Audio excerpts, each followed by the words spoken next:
जब प्राइवेट कंपनियां करे तो चोरी, लेकिन जब सरकारी कंपनी ही अनदेखी करे तो उसे क्या कहेंगे। एक सरकारी कंपनी सवालों के घेरे में है, जिसकी वजह से पब्लिक मनी का 1600 करोड़ रुपए का नुकसान हो गया है। जी हां, 1600 करोड़ रुपए।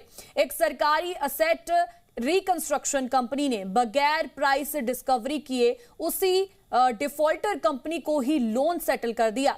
सरकारी व्यवस्था में हर चीज की बिडिंग होती है, लेकिन सरकारी कंपनी ने बिडिंग करवाने की जहमत नहीं उठाई और इससे पब्लिक मनी का लॉस हो गया।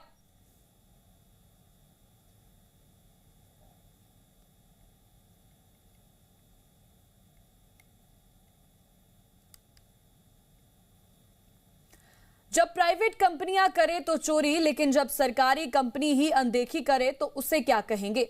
एक सरकारी कंपनी सवालों के घेरे में है, जिसकी वजह से पब्लिक मनी का 1600 करोड़ रुपए का नुकसान हो गया है। जी हां, 1600 करोड़ रुपए।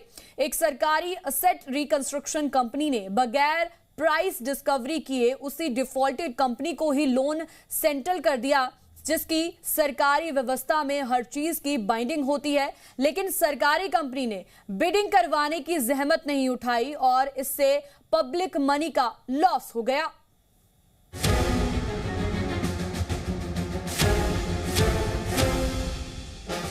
बैंकों का कर्ज लेकर उसे न चुका पाने के खेल में एक और कंपनी शामिल है। नाम है action global private limited.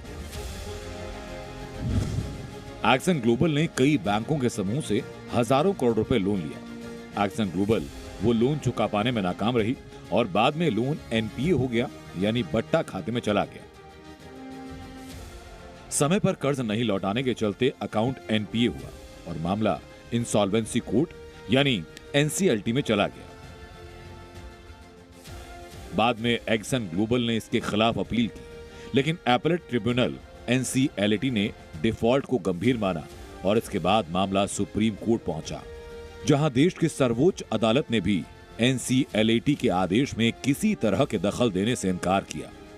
Court और अपीलेट ट्रिब्यूनल से होते हुए बैंकों का ये कर्ज बाद में सरकारी asset reconstruction company national asset reconstruction company limited यानी NARCL को ट्रांसफर हो गया। NARCL एक तरह से फंसे हुए लोन की रिकवरी का प्लेटफॉर्म है, जहां बैंकों के फंसे हुए बड़े लोन के लिए रेजोल्यूशन प्लान लाए जाते हैं। जी मीडिया के पास मौजूद डॉक्यूमेंट्स के अनुसार NARCL को 2172 करोड़ रुपए रिकवर करने थे। NARCL के पास कमेटी ऑफ क्रेडिटर्स के 100% वोटिंग राइट्स थे, मतलब फाइनेंशियल क्रेडिटर्स पर पूरा कंट्रोल भी NARCL के पास था। बावजूद इसके सरकारी ARC कंपनी NARCL ने सिर्फ 579 करोड़ रुपए में डिफॉल्टर एक्सन ग्लोबल को ही लोन सेटलमेंट कर दिया। मतलब आसान भाषा में कहें तो एक्सन ग्लोबल ने 2172 करोड़ रुपए का लोन लिया और सिर्फ 589 करोड़ चुकाकर पाक साफ हो गए और इस तरह से सरकारी कंपनी ने पब्लिक मनी के 1600 करोड़ रुपए का नुकसान करवा दिया। अब सवाल ये कि NARCL ने पब्लिक के पैसों का नुकसान करने के लिए नियमों की अनदेखी क्यों की। NARCL ने लोन सेटलमेंट के लिए कोई प्राइस रिकवरी ही नहीं की।